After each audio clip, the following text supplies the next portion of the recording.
Hi guys, welcome to Office Blokes React. I'm Office Bloke Dave. I'm Office Bloke Mike. I'm Office Bloke Daz. Together we are the oldest Office Blokes. Yeah. Mike's the oldest person on the planet. It's true. Not bad for my age though, to be fair. Well, what are you now, 118? Yeah, at least. Black don't crack. Right, this is a Patreon request, so I'm going to hand over to Office Bloke Mike. You're right over there. Yeah. This is for N. Godfrey. Everything you need to know. Really? Up to Wow. speed. Wow. Cummins, everything you need to know. Up to speed. Looks like it's car related. Smooth, eh? Yeah, smooth as sandpaper, Yeah. mate. Sorry, didn't know we were doing that one then. Not yet. Obviously didn't tell you. No, you didn't, Dave. No, you didn't. Cummins, is that an engine? It's like, Or something. depends. There's, No idea. there is Cummins engines. Is there? Yeah. All right. That's what I'm wondering Yeah. about, if it's car related. Is Yeah. it just like the... Where you see a truck on the road. Could be snow. Right. Yeah, Snow plough coming up behind it. You're right, because there is Cummins snow as well.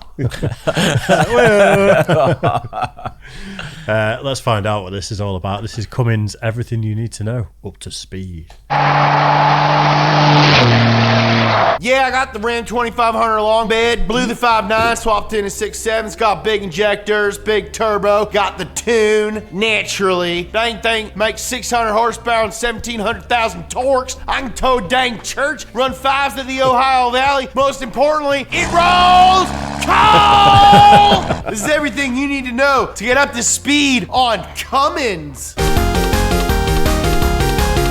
Okay, let me ask you something. What's the most successful diesel engine ever? That's right, Cummins. Clessie Lyle Cummins was a simple farm boy born in Columbus, Indiana in 1888. His parents were farmers and such. Clessie toiled on the family farm from a young age. I can relate. My dad made me farm for gold on his World of Warcraft account while he was at work, even though I was 19 when the game came out. Anyway, Clessie was fascinated with engineering and anything mechanical. And apparently, he built a steam engine when he was like 11 years old. After graduating 8th grade, Clessie quit school to focus on the farm. Honestly, if my kid built a freaking engine in our backyard, I'd let him do whatever he wanted. I probably will anyway, because I plan on being a lazy parent. A few years later, Clessie left the farm and became a full-time mechanic. He must have been pretty good because when he was 23, a racer named Ray Harone asked him to join his team as a mechanic. Ray was one of America's pioneer racers. He set the Chicago to New York speed record in both 1903 and 1904. What do you reckon that was? The record. What do you think 8 cars? weeks. Sure how far it is. I think cars are doing probably 20 miles an hour, 25 miles an hour, do you think, back then, or more? I think more. Probably more than that, I would guess. Yeah. I think it would have souped them up a little bit more, especially if you've got mechanics playing around Yeah. with them. Yeah, I would guess so. It's going to be Probably nice. 60s, I would say. Would you reckon 60 mile an hour? Oh, really? I think it could be 50, 60. Yeah, I'd Probably guess my so. guess. I don't know, but I'm just guessing. Would have been terrifying in a big rickety, like, wooden wheels. Yeah. Take about 3 days to stop and everything. Yeah. Yeah. No one on the roads, though, so pretty fun. That's it. True. Ray was a really famous guy in those early days of racing, so it means a lot that he wanted Clessie for his team. Clessie's first job was to help Ray's team sort out the engine in his Marmon Wasp race car. Not to be confused with the Mormon Wasp. It's a wasp that lives in Utah. It doesn't drink and has a lot of wasp wives. The Wasp was a custom-built racer with one of the first designs that was ever focused on aerodynamics. It also had a nice little piece of tech called a rear view mirror, which totally eliminated the need for an onboard mechanic to tell Ray if there was anyone behind him. This was some groundbreaking stuff, my peeps. Clessie helped make some changes to the engine and car, and the team set off for Indy. And on May 30th, 1911, I'm thinking a lot faster than 60, yeah. Possibly, yeah. I didn't realise Yeah. like It was organised that. racing Yeah. goes back that long, to be long, yeah. honest. Yeah. I I didn't. thought maybe it was like 20s at the push, maybe 30s, Yeah. but I thought it'd just Wow. be some eccentric lunatics that can afford to build a car. And Yeah. I think that's what exactly, they were yeah. as well. Yeah. It does look like a nutcase, doesn't it? Ray Harone drove the Wasp to win the first ever Indy 500 with a little help from my boy Clessie Cummins. The farm boy from Columbus now had a little heat on his name, some strut in his step. When he was 30 years old, he saw something that would change not only his life, but transportation as we knew it for EVs. Cummins laid his eyes on a diesel engine, which had been imported by Dutch engine maker HVID. Havid. Clessie was very impressed with this technology. The diesel engine was invented by Rudolf Diesel in the late 1800s and was different from other engines because it used the high temperature caused by extreme compression to ignite its fuel, making it super efficient compared to the steam engine. Unfortunately, it was only after Rudolph's mysterious death at sea that the engine gained popularity. Clessie got in contact with the Hvid company and worked out a licensing agreement to build the engines in the US so he could sell them. A year later in 1919, Clessie got some money to start his own company, and he promptly opened up Cummins Engine Company. At first, Cummins was building diesels for stationary applications like water pumps and other farm stuff, but Clessie had a bigger vision for the diesel engine. He imagined vehicles like tractors and even road cars could be powered by his engines. This was kind of a revolutionary idea, so to prove that it was actually possible, Cummins installed a diesel engine into a 1926 Packard sedan and drove the thing over 800 miles to New York City, getting 26 miles per gallon. Efficiency like that was really impressive back then. Clessie's next drive would be a little further than 800 miles. General Motors held the New York to LA speed record with their gas engine, completing the drive in 103 hours and 59 minutes. And Clessie wanted to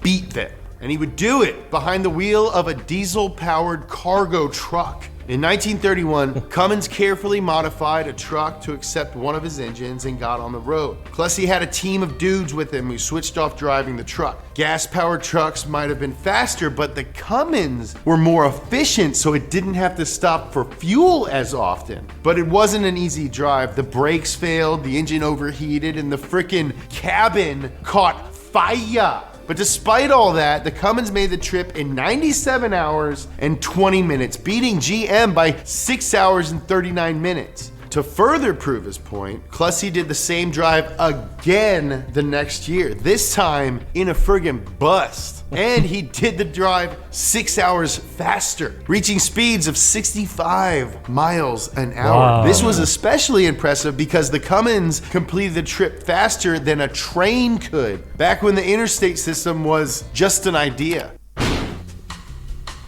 Faster than a train could. I just assumed trains would be rapid even back then. You'd think so, wouldn't you? Coal powered them, weren't they? Yeah, steam coal. trains. Yeah. Yeah, because most of them are diesel nowadays, aren't they? Using Cummins engines, probably. Yeah, possibly.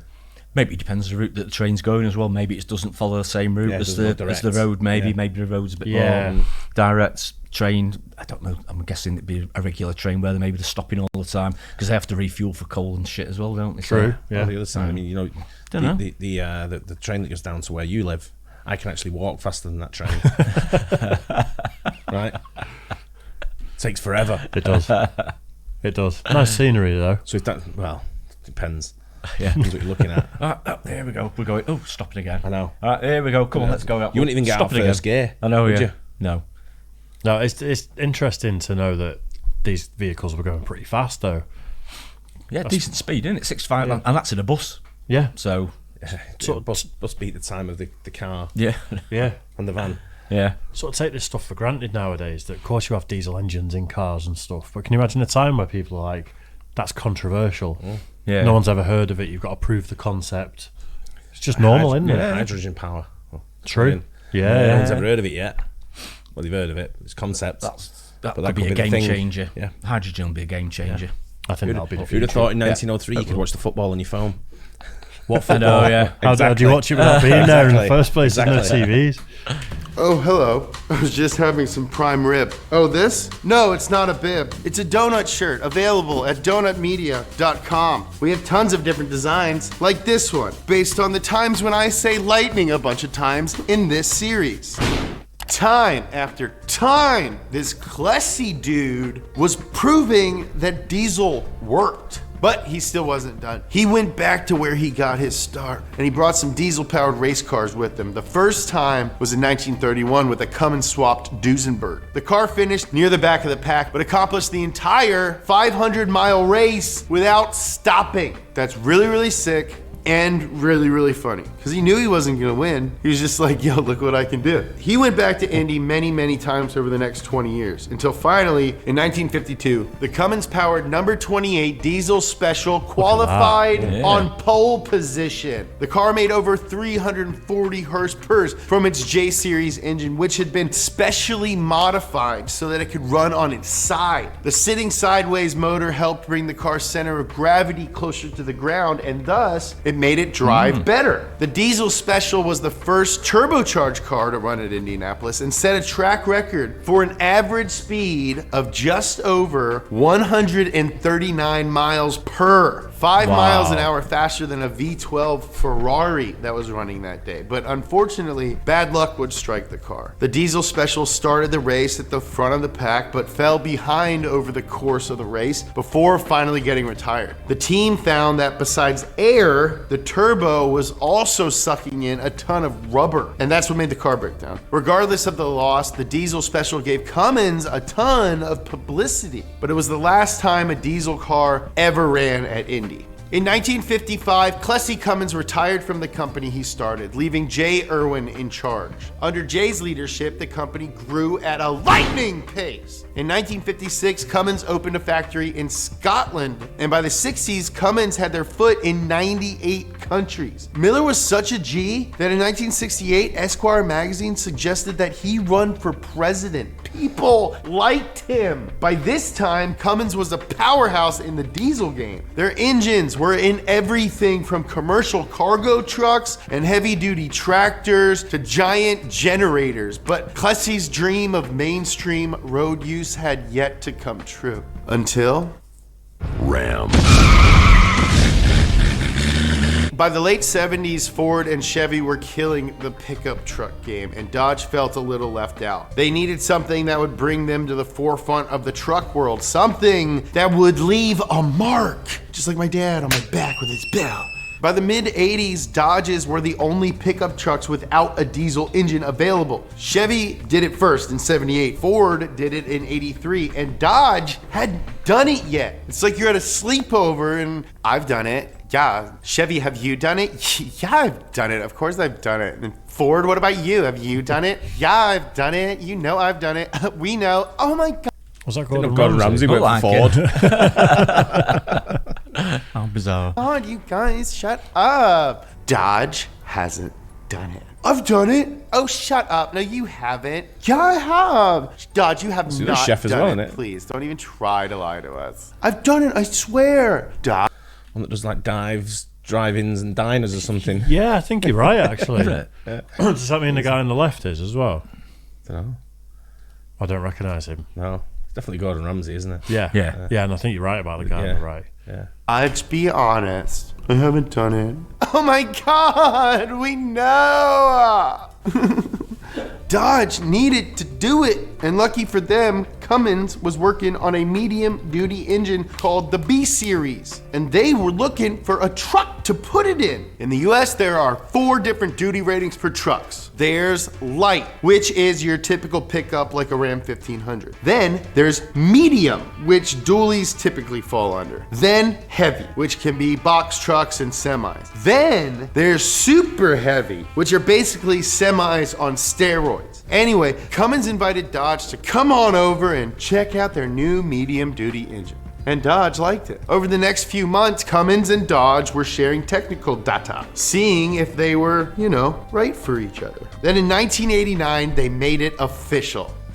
Dodge unveiled the Cummins-powered Ram with the 5.9-liter 6BT straight 6 under the hood, making 160 horsepower and 400 foot-pounds of Turks. This was unheard of in the truck world. This was a pickup with an engine built by Cummins, a world leader in diesel. People freaked out. What made this much power possible was air. Both Ford and Chevy's diesels were naturally aspirated. They didn't have turbos. They couldn't pack in all that sweet, sweet air that their engines craved. The B-Series also had a little secret. It wasn't designed for pickups. Cummins had really designed it for medium commercial use, meaning it was over-engineered for the Ram, but that came at a price. The engine block was made of cast iron and had to be super beefy to handle the high compression that those diesel engines crave. As a result, the 6BT weighed over 1,100 pounds. By 1996, the 6BT was making a mean 200 horsepower, and in 2003, Cummins updated the engine with a new 24-valve head. That means more power, baby! More power, baby! It means more power, baby!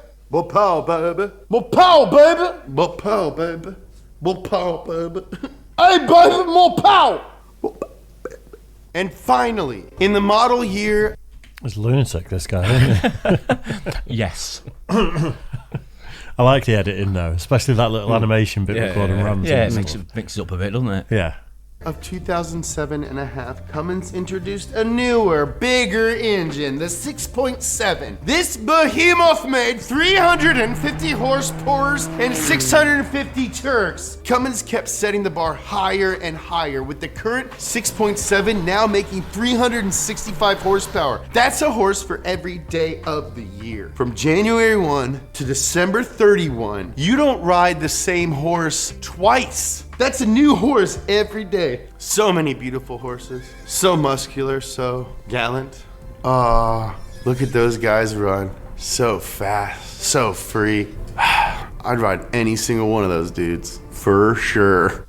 Because Cummins diesels are so freaking strong, it's pretty easy to tune them to make even more power. People are beefing up their trucks and taking them to the drag strip even. There are Cummins-powered trucks that run 9-second quarters. That's absurd. Clessie Cummins passed away in 1968, but his legacy lives on in every truck with a Cummins under the hood. But that isn't limited to Rams anymore. In 2017, the Nissan Titan XD was offered with a 310 horsepower Cummins V8 turbo diesel, breaking from Cummins' long exclusive deal with Ram and giving drivers more of those sweet Cummins diesel options. For decades now, drivers have seen the power of Cummins, and now they get it in something besides a Dodge for the first time. It's good to branch out a little bit, Cummins. I'm proud of you. Cummins was started by a Midwest dude who wanted to follow his passion and make the best stuff he possibly could. And he took over the industry in the process. He stuck to his guns even when it wasn't what other people were doing, or even know that that's what they wanted. And that's something you can admire. And most importantly, he smashed that subscribe button. We make videos all the time. Check out this episode of Wheelhouse. Yeah, there used to be just over the road here. Used to be Cummins pumps. They used to do the water pumps and things like that. Was it? Yeah. Right. I didn't know that. Yep. I was just aware of it because my dad was a diesel mechanic for so many years, and Yeah. I've heard him talk about when he, in his younger days, he used to take engines from things and put them in other things just as a test. You know, do it on his driveway and stuff. I've heard him talk about Cummins engines. Yeah. Usually after too many beers, where I start switching off. Yeah, sounds cool. Yeah. When you get technical with like mechanics on engines and all that, it's hard to sort of keep up, isn't it? Yeah. Yeah. I don't think I was aware of Cummins engines, to be honest. Yeah. Before this. You used to see them on the Ram. It used to like say Ram 1500 underneath. It'll say Cummins. Sort of thing. And it's like they say some of them you see Hemi as well, don't you? Those pickup trucks are just ruthless, though, aren't they? Yeah, some of them aren't. Yeah. What's so keen on the emissions coming out of some of them, though? I mean, I think one of them round here. How many people you could piss off? You'd probably get on everyone's tits with that, wouldn't you? Yeah. Yeah, even like you need one of those where all people tie themselves and stick themselves to the road and everything, don't you? You need one of those with a pipe pointing downwards. Exactly. Rev. Right out the side. Yeah. Nice. Good. Cheers for that anyway, and Godfrey. Yeah, appreciate cheers the for support that. as always. Don't forget Absolutely. to like and subscribe. We'll catch you on the next one. Cheers, guys.